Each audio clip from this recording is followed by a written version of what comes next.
This is a Fox News Alert. I'm Brett Baer in Washington. Two breaking stories tonight. Hillary Clinton's presidential campaign is scrambling, reacting to the release of new information tying her family to a Russian effort to gain control of a vital American strategic asset. It is just one story of many involving international contributions to the Clinton Foundation and lucrative speaking deals for former President Clinton. We'll explain. But we begin with what President Obama calls deadly mistakes. Two hostages, one from the U.S., the other from Italy, were killed in an American counter-terror operation gone terribly wrong. Correspondent Kevin Corke has the tragic story from the White House tonight. As President and as Commander-in-Chief, I take full responsibility for all our counterterrorism operations, including the one that inadvertently took the lives of Warren and Giovanni. President Obama, at times emotional, apologizing for the accidental deaths of two hostages, including an American held by al-Qaeda since 2011. Maryland doctor Warren Weinstein and Italian aid worker Giovanni Laporto were inadvertent victims of a CIA drone strike meant to hit an al-Qaeda compound. As a husband and as a father, I cannot begin to imagine the anguish that the Weinstein and Laporto families are enduring today.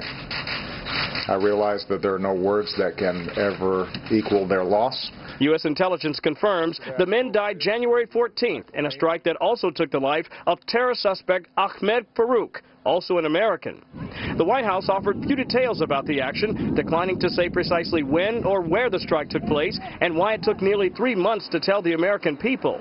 Senior intelligence officials tell Fox News that the strike was not ordered by the president himself, nor was the January 19th strike that killed Adam Gadahn, a 36-year-old Oregon man who prominently appeared in al-Qaeda videos. U.S. officials said they didn't realize until weeks later that Weinstein died in the initial attack. In the aftermath of a situation like this, it raises legitimate questions about whether additional changes need to be made to those protocols. In a statement, Weinstein's wife Elaine wrote, quote, "There are no words to do justice to the disappointment and heartbreak we are going through. Those who took Warren captive over 3 years ago bear ultimate responsibility." Neighbors also mourn the loss of a humble doctor whom they said just wanted to serve others. Our hearts are broken and we have great sympathy, and, you know, I just want to let them grieve. Along with sorrow, there was outrage. Maryland Congressman John Delaney said Weinstein deserved better. We had several years to try to find him, and we didn't find him. And because we didn't know where he was, we were involved in this tragic accident that resulted in his loss of life. His country let him down. Powerful words from a man who spent several years trying to earn his release. I should point out today, Brett, we learned that the White House will in fact compensate the Weinstein and Laporto families. We also learned today the president will declassify this mission after a thorough review. Kevin Corke live on the North Lawn. Kevin, thank you. Tonight, we are learning that the Clinton Foundation, Bill, Hillary, and Chelsea's charity, will refile tax returns for the last 5 years because of, quote, errors in reporting about certain contributions. It's part of a tale that could spell serious trouble for the Hillary Clinton presidential campaign. Big money, tens of millions of dollars, and allegations of influence peddling and even bribery. Even Russian aggression and Iran's nuclear program factors in. Much of it is detailed in a new book, Clinton Cash, by Peter Schweizer. I was given early access to the book and talked exclusively with its author. The stories span the globe, but perhaps the one with the most geopolitical consequences starts in Kazakhstan. Consider the stunning case of Kazakhstan and how American uranium ended up in the hands of the Russians. On September 6, 2005, Bill Clinton shows up in Kazakhstan, where Frank Giustra, a Canadian investor, has been trying to get control to buy a couple of uranium mines. And he became really partners in a way with Bill Clinton, working on philanthropic activities. I came to him with an idea about creating an initiative to alleviate poverty. Furthermore, Frank Giustra has been involved in helping to facilitate speaking engagements for the Clintons. Frank Giustra and Bill Clinton were whisked to the presidential palace of President Nazarbayev in Kazakhstan. And it's a fascinating story because everybody walked away from the table that night with something. The story caught the attention of Pulitzer Prize-winning New York Times reporter Joe Becker.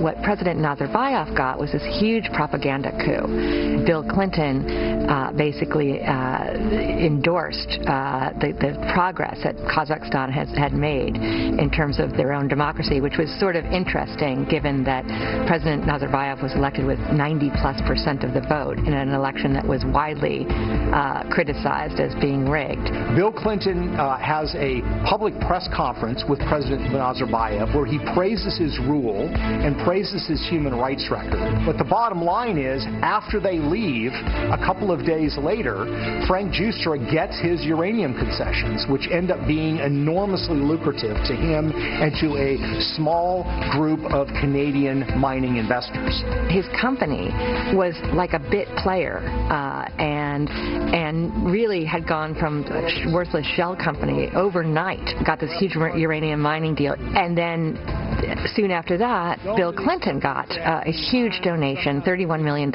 from Frank Giustra to his charitable foundation, followed by a pledge to donate $100 million more. Our calls to the Kazakhstan embassy were never returned. We talked to Frank Giustra, who told us he considers this an old story and said that he's not interested in politics.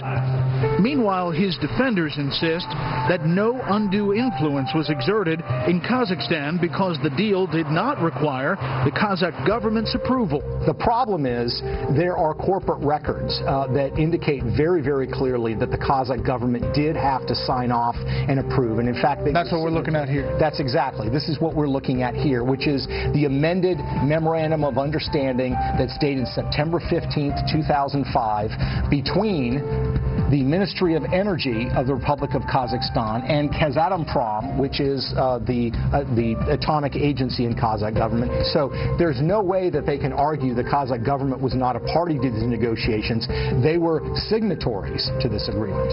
And there's a postscript to the Kazakhstan tale. Kazakh officials wanted to take an equity stake in Westinghouse, which is a U.S. company that works in the civilian nuclear field. When you have a sensitive industry like Westinghouse is involved in the nuclear industry, that requires review by the U.S. government. So the potential investors came to America to see the man who could make things happen. Frank Giustra arranged for Kazatomprom officials to go to Bill Clinton's house in Chappaqua. When I first contacted both the Clinton Foundation, Mr. Clinton's spokesman, and Mr. Giustra, they denied any such meeting ever took place. And then when we told them, well, we'd already talked to the head of Kazatomprom, who not only told us all about the meeting, but actually has a picture of him and Bill at the home in Chappaqua, you know, and that he proudly displayed on his office wall, they then acknowledged that, yes, the meeting had taken place. So what happened to Giustra's company that benefited from that deal in Kazakhstan? After a merger, it became a uranium giant called Uranium One. And then the Russians bought it. Uranium One became very active in acquiring uranium assets actually in the United States itself. By 2008, 2009, they were a particularly attractive target for the Russian government. And the Russians acquired that target.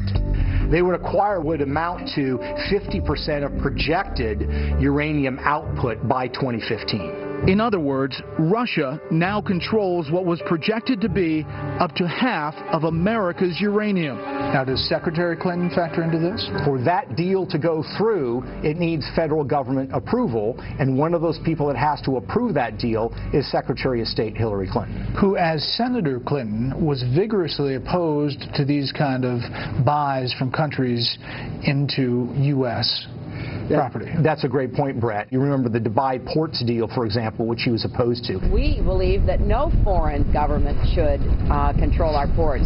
In this particular case, we're talking about uranium. We're talking about things that relate to the nuclear industry. We're talking about the Russian government, which already provides equipment, material to Iran. That's correct. Just how deeply those uranium interests were invested in the Clintons was not disclosed by them or their foundation. Schweitzer learned about that by scouring Canadian tax records. So let's go to the Fernwood document. Well, Fernwood Foundation is an entity in Canada controlled by Ian Telfer, who ends up being the chairman of Uranium One, which is the Russian-owned uranium company. Ian Telfer, in 2007, made an individual contribution to the Clinton Foundation. The problem is, based on Canadian tax records, in this particular case, made a payment of $50,000 to the Clinton-Giustra Sustainable Growth Initiative. They are required to disclose the donation. They failed to do that. This is a hidden contribution. And over the course of a couple of years, you're talking about more than $2 million from the Fernwood Foundation to the Clinton Foundation. When you actually go to the Clinton Foundation website itself on disclosures and type in Fernwood, you find no contributions listed whatsoever. No results match Fernwood. That's right. Uranium One and Ian Telfer declined to comment. So what this amounts to in the end is a Russian company, essentially controlled by Vladimir Putin, will now be in charge of a substantial portion of American uranium. Russia sends uranium to its client state, Iran. So American uranium could well be sent to the very nation we're negotiating with to try to slow its ability to develop a nuclear weapon. Thus, we see how far-reaching the effect of the Clinton blur, as Schweitzer puts it, can be. Neither the former nor the hopeful President Clinton has responded directly to the new reports about the foundation's financial connections or the speeches, but another Clinton was asked about it. Chief White House correspondent Ed Henry is in New York with the response. I didn't ask about Chelsea Clinton, who's taking on a bigger role as her family deals with this latest crisis, today rushed to the defense of the foundation, which has been battered by allegations that foreign governments received favors in exchange for hefty donations during her mother Hillary Clinton's time as Secretary of State, a revelation in the new book Clinton Cash that's roiling the presidential campaign. We'll be even more transparent, that to eliminate any questions while we're in this time. We won't take new government funding, but that the work will continue as it is. I think that's the right choice for the people who are being affected by that work. I felt I needed to ask you. She was pressed at a panel on women's rights on why the foundation took big money from countries like Saudi Arabia with abysmal records on women's rights, which is just a small part of the allegations piling up. As the New York Times and Fox News report, the family and its foundation pocketed millions of dollars from donors tied to a business deal that allowed Russian President Vladimir Putin to essentially corner the market on American uranium production. A deal signed off in part by Hillary Clinton, despite an official memorandum of understanding signed by advisors to Clinton and President Obama to avoid such conflicts. I think the goal of the memorandum was to ensure that even the appearance of a conflict of interest was avoided by ensuring that there was greater transparency. Despite those vows, the foundation is now planning to refile at least 5 annual tax returns after a Reuters review found major errors in how they reported donations from foreign governments. While the Washington Post revealed former President Bill Clinton was paid at least $26 million in speaking fees from entities that are also major donors to the foundation, leading Republican presidential hopeful Carly Fiorina today to charge, quote, "It's the Clinton way, raking in millions from foreign governments behind closed doors while making promises about transparency that they never intended to keep." Clinton campaign spokesman Brian Fallon today declared nobody has produced evidence that she took action as Secretary of State to help Clinton Foundation donors, and added of the author Peter Schweitzer, quote, "It is impossible to view this allegation as anything other than just another in the many partisan conspiracy theories advanced in the Clinton Cash book." But that may be undermined by the fact that Schweitzer isn't just going after Clinton or Democrats.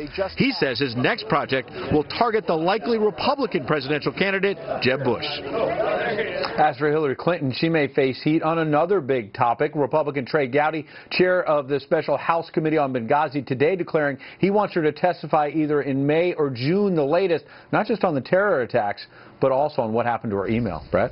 Ed Henry in New York. Ed, thank you.